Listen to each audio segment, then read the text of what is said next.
இயேசு கிறிஸ்துவின் நாமத்தினாலே உங்களுக்கு அன்பின் வாழ்த்துதல்.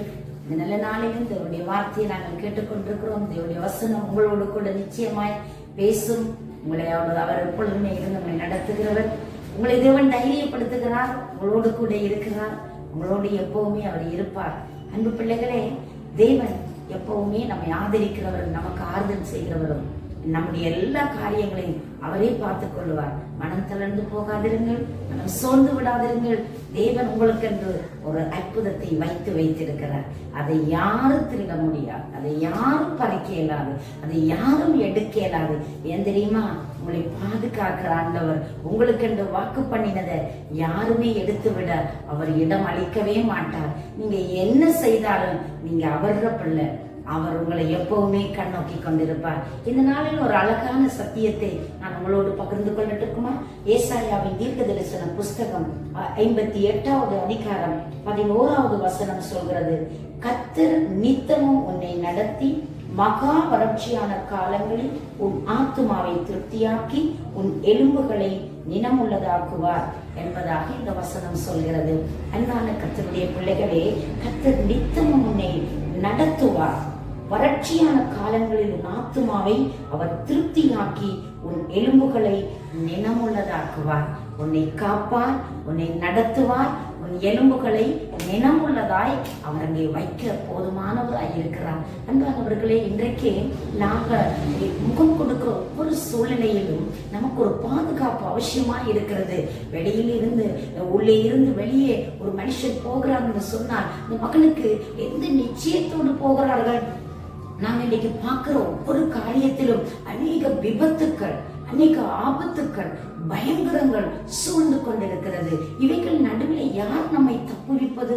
யாருடைய நம்பிக்கைகள் நானும் நீங்களும் வெளியே செல்கிறோம், புறப்படுகிறோம்? அன்பானவர்களே, நமக்கு இருக்கக்கூடிய ஒரே நம்பிக்கை நம்மை பாதுகாக்கிற நம்முடைய ஆண்டவர் இருக்கிறார். நம்முடைய பாதுகாப்பு எந்த சூழ்நிலை கொடுக்கிறார் தெரியுமா?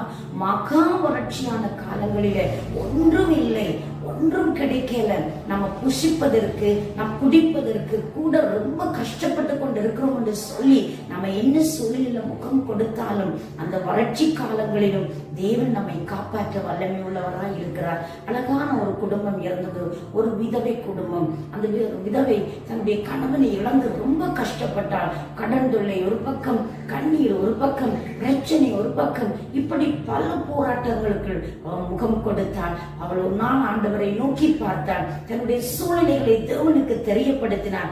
தேவன் அந்த குடும்பத்தை ஆசீர்வதிப்பதற்காக, அந்த குடும்பத்துக்கு ஒரு நன்மை செய்வதற்காய் அங்கே ஒரு தீர்க்கதரிசியை அனுப்பினார். அந்த கடன்கள் அடைக்கத்தக்கதாய், அந்த குடும்பத்தின் பிரச்சனை தீர்க்கத்தக்கதாய், அந்த குடும்பத்திற்கு ஒரு நன்மை செய்யும்படியாக அந்த குடும்பத்துக்கு என்றே ஒரு அற்புதத்தை அவர் வைத்தார். பிரியமானவர்களே, அதுதான் நான் ஆரம்பத்திலே சொன்னேனே, உங்களுக்கு என்று தேவன் ஒரு அற்புதத்தை வைத்திருக்கிறார். பயப்படாதிருங்கள், மனம் கலங்காதிருங்கள். தேவன் மகா வறட்சியான காலங்களில் உங்கள் ஆத்துமாவை அவர் திருப்தியாக்கி நடத்துவார். நீங்கள் கொஞ்சம் என்று சொல்லி குறைவுபட போகிறதில்லை. உங்களுடைய வாழ்க்கையில எதுவுமே இல்லை என்று சொல்லி நீங்கள் நஷ்டமடைய போவதும் இல்லை. ஏனென்றால் தேவன் உங்களை திருப்தியாக்கி நடத்துவார். உங்கள் தேவைகளை எல்லாம் அவர் சந்தித்து கொடுக்கிற நல்ல தெய்வமாய் இருக்கிறார். இந்த உலகத்திலே நானும் நீங்களும் பார்க்கிறது ஒரு மனிதனே அல்ல அன்பானவர்களே. இல்லாவிட்டால் நாம் ஏதோ ஒரு சூழ்நிலையை நம்பவில்லை.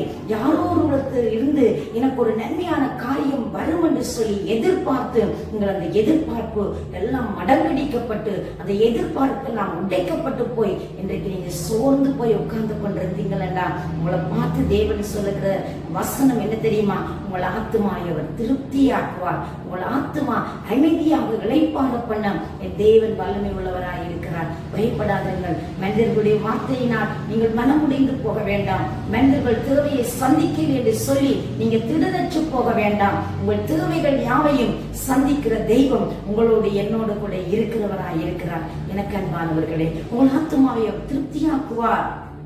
ஒருவேளை நீங்கள் பயங்கரமான கடினமான கொடிய வியாதியினால் நீங்கள் பாதிக்கப்பட்டு போயிருக்கலாம். உங்களுடைய எலும்புகள் எல்லாம் பலனற்று போயிருக்கலாம். உங்கள் எலும்புகளை பலனுள்ளதாக்குவார். உங்களுடைய எலும்புகளை அங்கே தைரியப்படுத்துவார், நினமுள்ளதாக்குவார். அன்பானவர்களே, எந்த குறைவும் எதுவும் உங்களை சேதப்படுத்தாதபடி அன்று ஆண்டவராய் இயேசு கிறிஸ்துடைய வாழ்க்கையில் கூட அவருடைய தீர்க்க தரிசனம் நிறைவேறத்தக்கதாய் எலும்புகள் ஒன்றும் முறிக்கப்படாதபடி தேவன் காப்பாற்றினார். அன்பு பிள்ளைகளை, தெய்வம் அவரை காப்பாற்றி வழிநடத்தினார் என்று சொல்லி நாங்கள் பார்க்கிறோம்.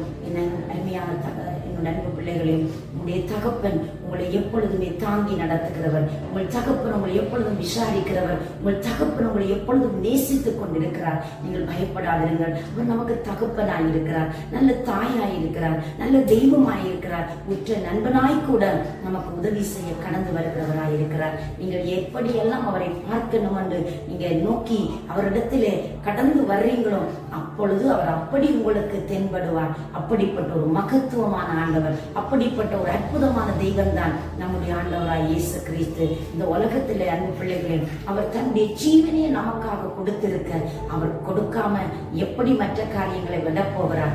இல்லவே இல்லை. நம்முடைய தெய்வம் நமக்கு எல்லாவற்றையும் நீ வாக்களித்து நமக்கு கொடுத்து நம்மை திருப்திப்படுத்த அவர் வல்லமை உள்ளவராய் இருக்கிறார். இந்த வியாதியின் பயங்கரங்களும் உங்களை ஒன்றும் செய்ய போகிறதில்லை. வியாதியின் கொடூரங்கள் உங்களை சேதப்படுத்த போகிறதில்லை. வியாதி என்ற ஆபத்து உங்களை மூழ்கடித்து விட போகிறதில்லை.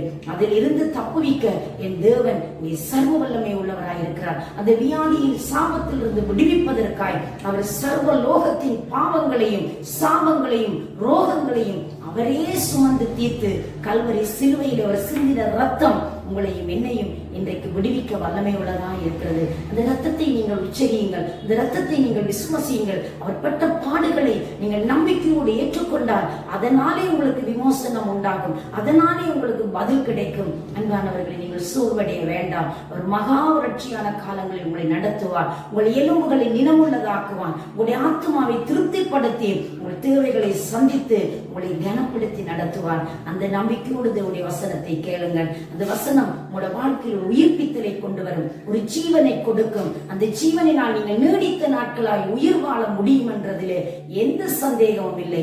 தேவைகளை பார்த்து நீங்கள் ஒருவேளை மனம் சோர்ந்து போயிருக்கலாம். உங்கள் தேவைகளை பார்க்கிலும் படைத்த கடவுள் பெரியவர் என்பதை மறந்து போகாதவர்கள். தேவைகளை பார்க்கிலும் உங்கள் தெய்வம் பெரியவராயிருக்கிறார். அவர் உங்களுக்கு அற்புதம் செய்ய வல்லவராயிருக்கிறார். இந்த நாளில் அவரை நோக்கி பார்க்கிறீங்களா? உங்களுக்காக நான் ஜெபம் பண்ணட்டுமா? ஜெபத்திலே நீங்கள் ஒருமனப்பட்டு விசுவாசத்தோடு நோக்கி பார்த்தால் உங்களுடைய எல்லா காரியங்களையும் என் தேவன் உங்களுக்காக செய்து முடிக்க வல்லவராயிருக்கிறார். நாங்கள் ஜெபம் பண்ணுவோமா? எங்களை நேசிக்கிற பரிசுத்தம் நிறைந்த நல்ல ஆண்டவரே, இயேசுவின் நாமத்தினாலே நான் ஜெபிக்கிறேன். நம்முடைய பிள்ளைகளுமை நோக்கி பார்த்து சுவாமி தங்களுடைய ஒவ்வொரு சூழ்நிலைகளை உங்களுக்கு சொல்லுகிற அந்த நேரத்தில் அப்பா, உங்களுடைய பிள்ளைகளுக்கு பதிலாக இருங்கப்பா. ஒரு அற்புதம் செய்து அவங்களை கனம் பண்ணுங்க. உங்களுடைய வாழ்க்கையில் ஒரு பெரிய மாற்றம் உண்டாகட்டும். நீங்களே கூட இருங்க. பிள்ளைகளை வழிநடத்தி ஆசீர்வதிங்க. இயேசு கிறிஸ்துவின் வல்லமுள்ள நாமத்தில் தாயோடு ஜெபிக்கிறோம் உங்கள் ஜீவனுள்ள நல்ல பிதாவே. ஆமீன், ஆமீன். தேவன் தாமே உங்களை நிறைவாய் ஆசீர்வதிப்பாராக.